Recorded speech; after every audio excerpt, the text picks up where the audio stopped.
Bank, UMB Speed Up, Digibank, Let's Go, SuperSim, Build Your Dream, Telesol 4G, just a touch. And coming up, Vice President Dr. Mahmoud Bawumia describes killing of 2 police officers at Budumburam as a sign of cowardice. We'll hear from him. Also,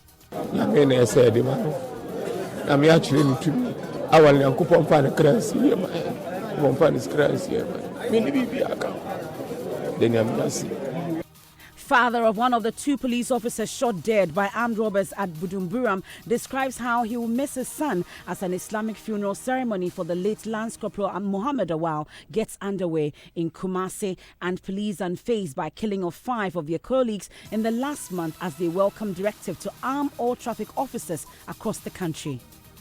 We are strong, we are not weak, we are prepared to combat crime, and as they have begun, they should wait for the consequences. They have touched the whole Ghana Police Service, and we are going to make sure crime is being brought to square zero. Also coming up, Special Prosecutor concludes second round of meeting with suspended PPA boss being investigated for owning a company that sold government contracts. Will be live at the office of the Special Prosecutor. And in sports, the African Games will close tomorrow, and after 2 weeks of multi-sport action, is Ghana still in contention to win more medals? We'll find out in 20 minutes. We have all that and more coming up here on the Midday News with me, Emefa Apau.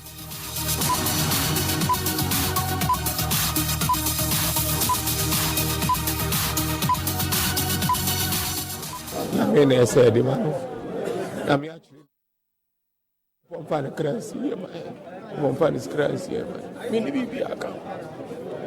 actually You heard the voice of a distraught father. Today, Lance Corporal Mohammed Awal, one of the 2 police officers shot dead at Budumburam, is being buried in the Ashanti regional capital of Kumasi. The ceremony, attended by the Vice President Dr. Mahmoud Bawumia, is underway. We'll be heading there in a bit. But if you live in Kaswa, here's the IGP has announced a new plan to crack down on crime in the Kaswa enclave, where the police officers were fatally shot. The town and communities around it have for years become the hotspot of crime, blamed on inadequate number of police officers. But speaking at the residence of one of the police officers who was killed, the acting IGP stated the activities of land guards and other criminal acts will be fought ruthlessly. Maxo Agbagba has more. Blaring sirens as scores of people gather on the sides of the road leading to Kaswa as the top brass of the Ghana Police Service moved to the crime scene where 2 policemen were killed. Residents say they are terrified by criminal activities in their community. Very sad and scared, because when we had the issue we thought it wasn't true, but later on we found out that it was true, and so we are hoping that maybe things will get better. Acting Inspector General of Police James Opombuenu says now is the time to ruthlessly clamp down on the activities of land guards and other criminals who have been terrorizing residents of Kaswa. I know that Kaswa has a lot of security challenges. I can assure the people of Kaswa that we are going to deal with that challenge, and we'll deal with it effectively. All the land guards here, I'm sounding a note of warning to them. We are going to deal with them. They better find something better to do. Otherwise, they will not find favor in our eyes. Interior Minister Ambrose Derry says more resources will be given to the Kaswa Divisional Police Command to enable them effectively fight crime. Yes, Kaswa has been a place that has posed some challenges, and the Police Council has directed that the status of the police structure in Kaswa be enhanced so that you get increased resources to be able to keep the place peaceful. But all that depends on your cooperation. The decision has already been taken by the Police Council, and the status of the station has been enhanced, and so with the allocation of resources. And so all I'm doing is reiterating that we want the police to be up and doing, and I've got the assurance, and we're going to ensure they do it. Municipal Chief Executive of Ubutu Senya East, Michael Yao Isuman Mensah, says the population of Kaswa has outgrown the number of policemen. He disagrees with residents that the alarming crime rates is as a result of the influx of foreigners. When we inherited this particular seat as MC, you would recall that the situation in Kaswa was so volatile. I mean, you realize that on daily basis we are having issues. And it is not because of foreigners alone, but because it's a cosmopolitan kind of municipality where you have not less than 240 people moving into to settle in Kaswa on weekly basis. We've met the vice president. We dealt with the issue of land gas. Let me tell you something.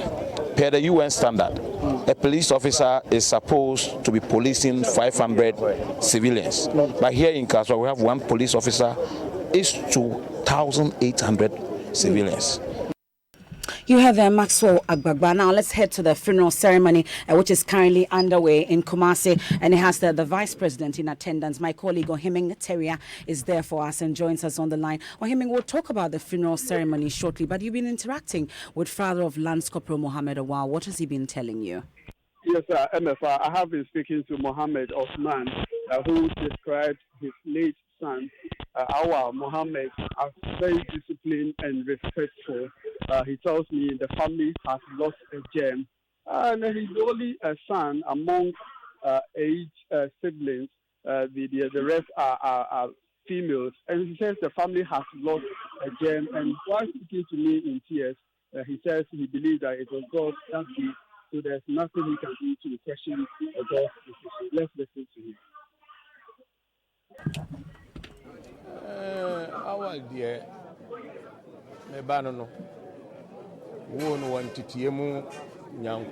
Awal is my son, and I brought him up in the ways of the Lord. He's a respectful child.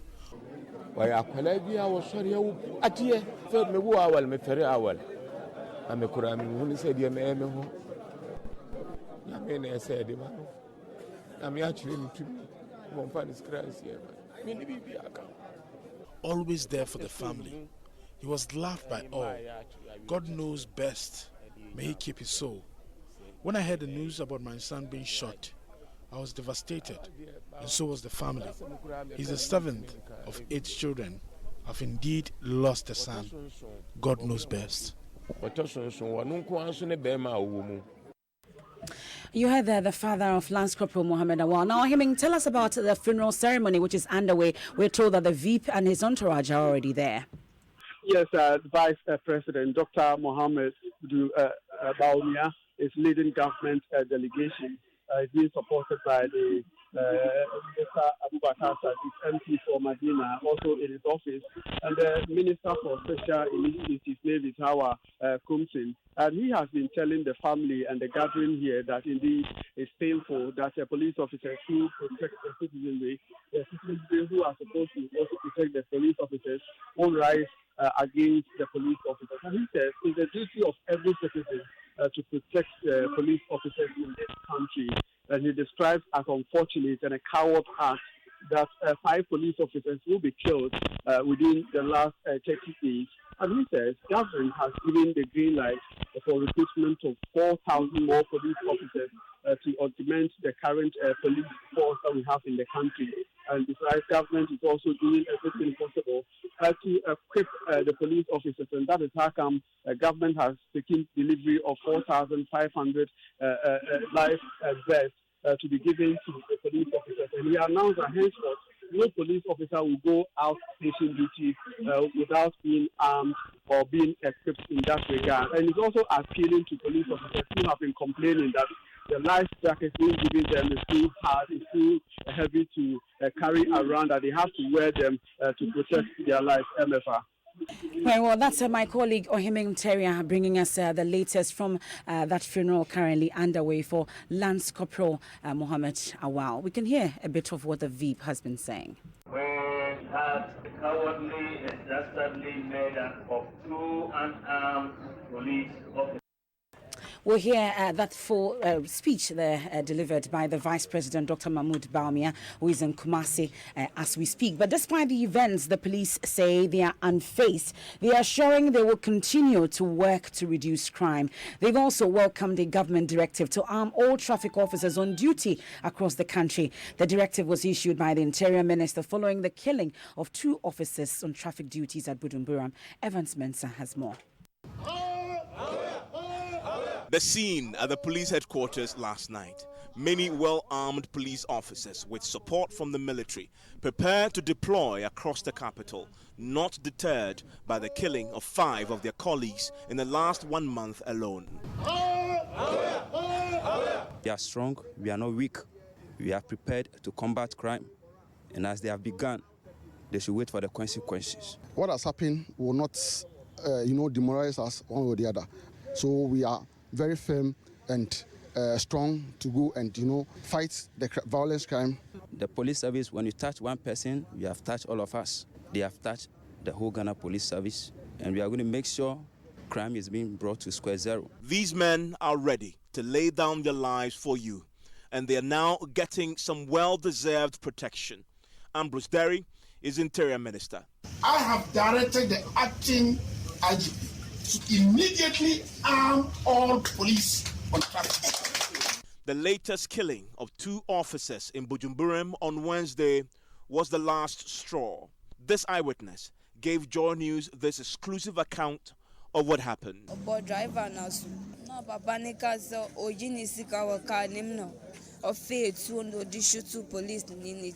With every police officer now about to be armed and protected with bulletproof vests and helmets, this heartbreaking incident may well be minimized, if not prevented completely.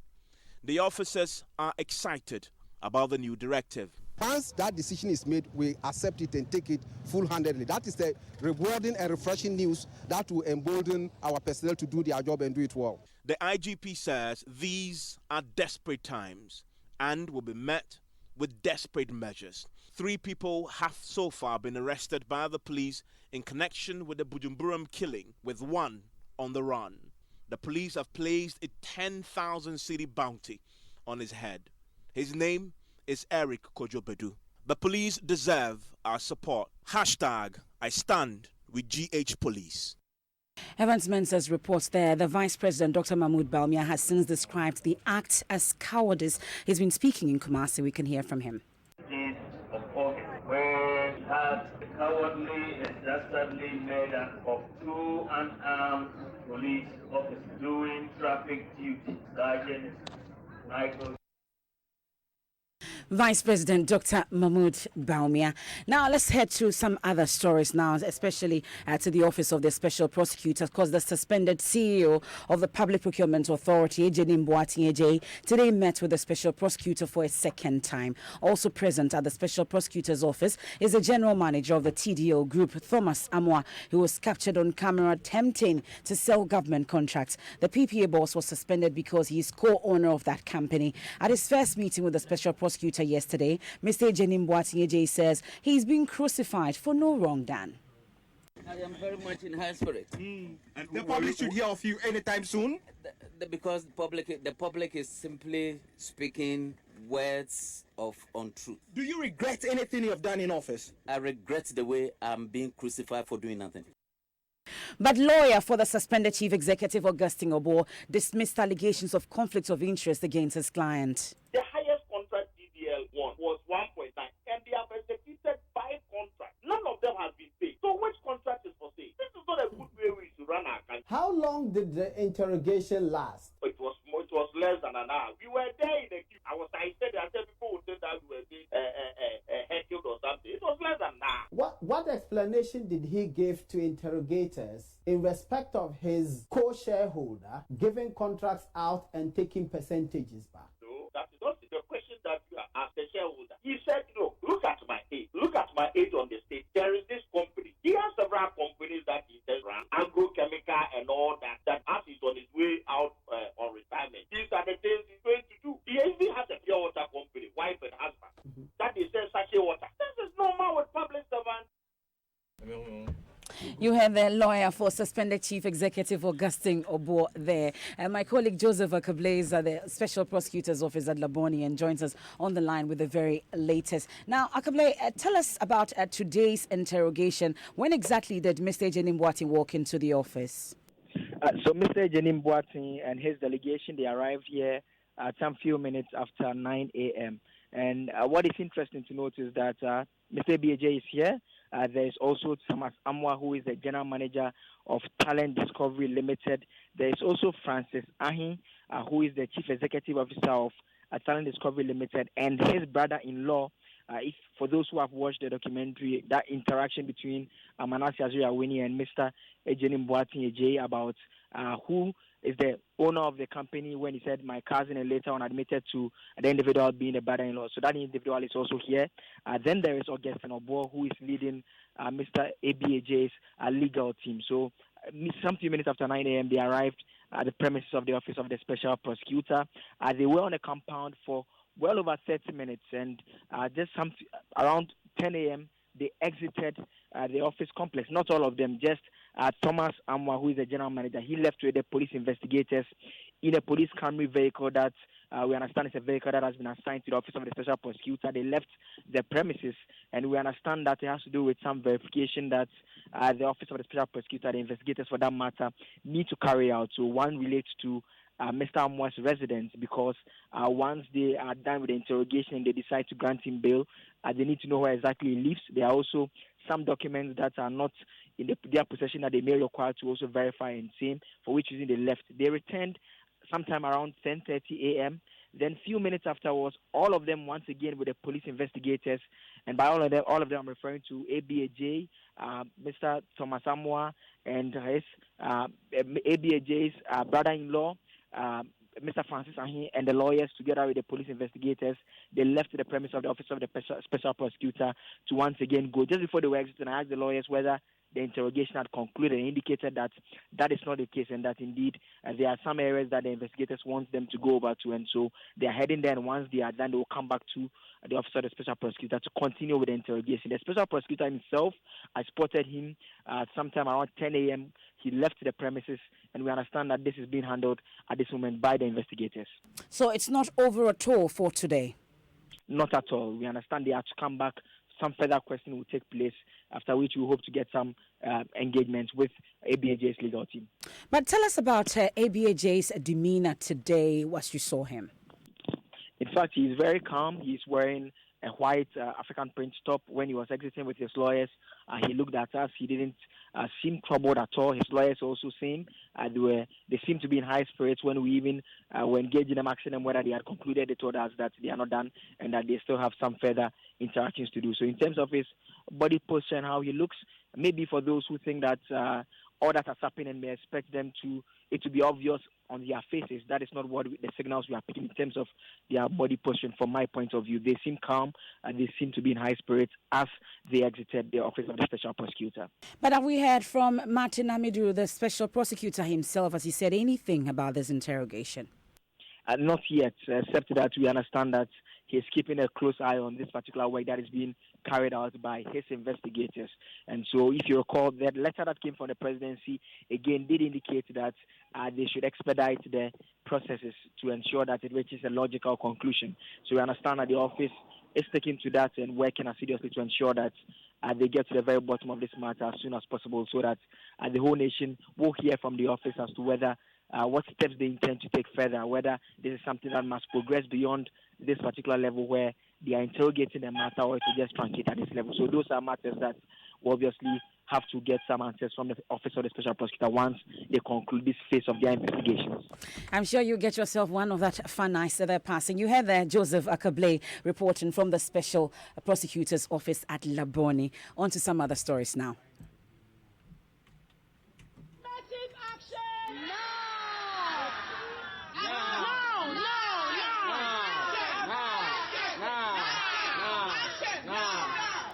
Sounds of members of civil society organizations who marched today from the Obrasport to the presidency to mount pressure on government to pass the Affirmative Action Bill into law. Speaking to Joy News, convener of the CSO's cluster on decentralization and citizen participation, Efwa Chidi, demanded that the bill be laid and passed by the end of the year.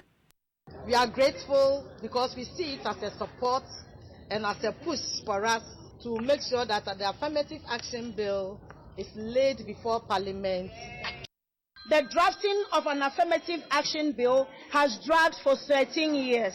Implementation of gender equality policies have been weak, thereby perpetuating gender inequalities in Ghana's political, social, and economic processes with one voice. Register a reminder to the President to fulfill his assurance at the State of the Nation address in February 2017 to pass the Affirmative Action Bill within a year in office. Our extreme worry that the Affirmative Action Bill, which was listed as one of the bills on the agenda for the just ended session of Parliament, was not laid prior to recess of Parliament in August 2019. Our persistence and resolve to continue to press for the passage of the Affirmative Action Bill and monitor its implementation for the promotion of participation and inclusion of all women in all aspects of Ghana's public life.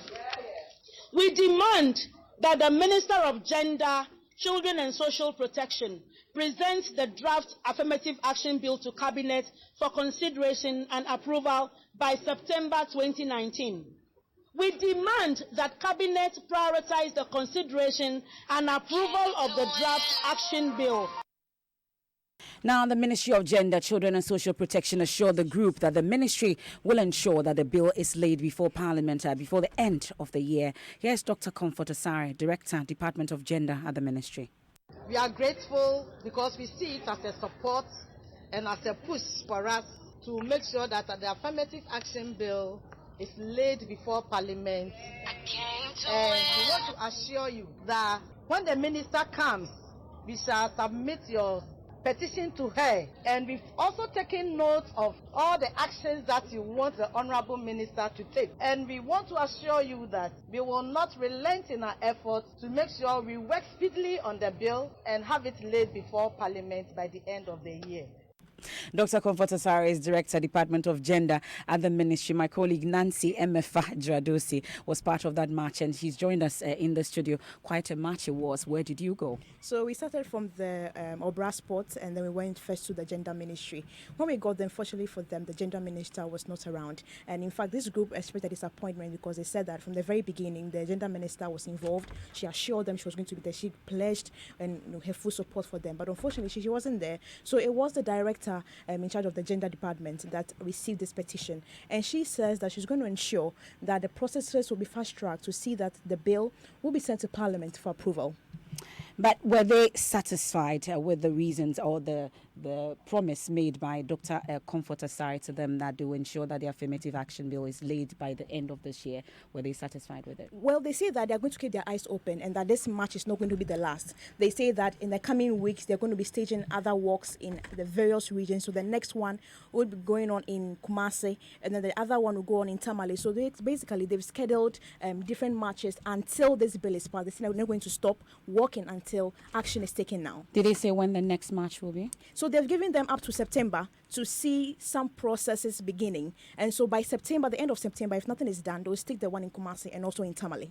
My colleague there, Nancy Emefa Dradosi, thank you very much. With the Midday News, we'll take a quick break. When we return, we'll head to Kumasi once more. This time, the KMA Multimedia Sanitation Enforcement Task Force forced a mass cleanup of exercise for shop owners and traders whose environment were littered with refuse. I have details after the break.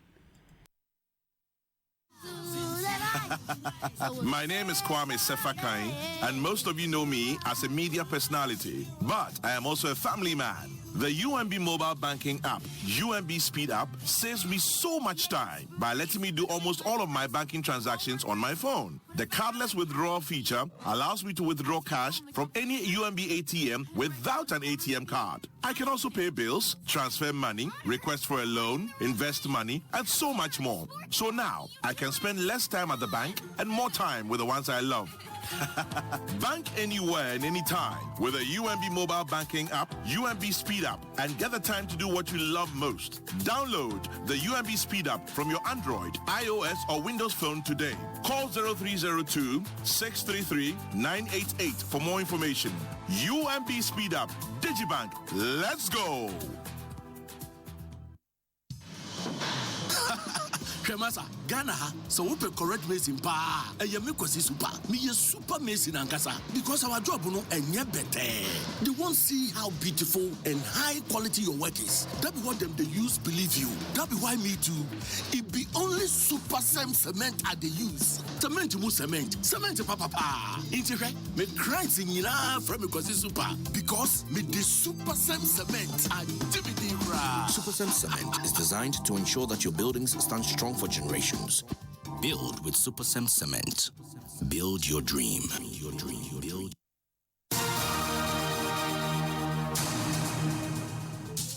Thanks for staying with us here on the Midday News. Benedict Owusu has sports. And 30 medals so far for Team Ghana, the African Games, which will close tomorrow. There are few events left with some Ghanaians still in contention to win medals. Jeff Hammond will take part in the men's long jump finals, which is at 3:35 this afternoon. Ahead of that event, National Sports Authority Director General Professor Peter Chumesi says he has been impressed with Team Ghana's showing at the Games. Well, I mean, it's a very highly competitive game. This time, everybody is really performing. You see athletes who are of the various categories, and even some have even competed in the world championships.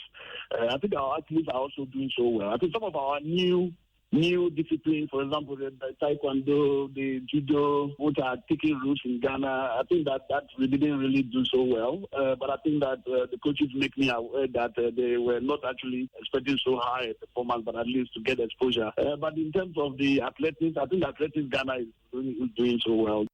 All right, so Professor Peter Chumesi is Director General at the National Sports Authority. So fencing is also happening tonight. You know, yesterday, Virgil van Dijk won the UEFA Player of the Year, as well as the UEFA Champions League draw was held. Well, just this afternoon, we've had the UEFA Europa League, your favorite, where Manchester United are. And you know where you are. Do you want to know? Are you done? I am not. So United are in Group L with FK Astana, FK Partizan, and then AZ Alkmaar.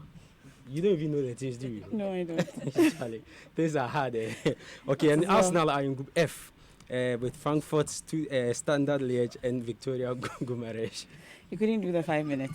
Okay, so that's Benedict Owusu with the latest from the world of sports. Now let's talk about the KMA Love FM sanitation campaign, because this week the Sanitation Enforcement Task Force organized a mass cleanup exercise for shop owners and traders whose environments were littered with refuse. Shop owners were ordered to come in. They were handed brooms to clean the streets in front of their shops. Erastus Asari Donko witnessed it all, and here's his report. In a city where traders display wares at unauthorized places, littering is rife, and some shop owners contribute to the mess. In the Central Business Center of Adum, beginning from this footbridge, business operators were put to task for allowing littering under their watch. They had no option but to comply, though some resisted, insisting cleaning the streets is the duty of city authorities.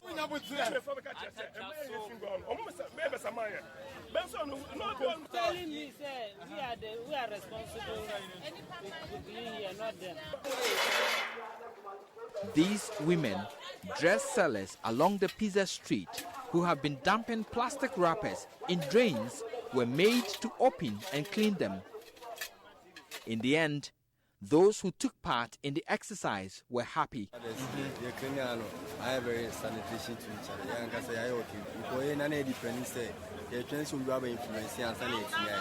We are so happy that the place is clean.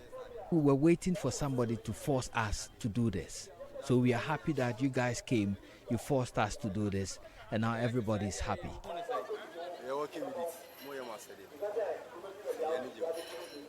Isaac Basanyin leads the sanitation enforcement team. The whole environment is clean. When we come in here, just conscientize them. Your area could be next. Keep Kumasi clean. Make Kumasi clean again.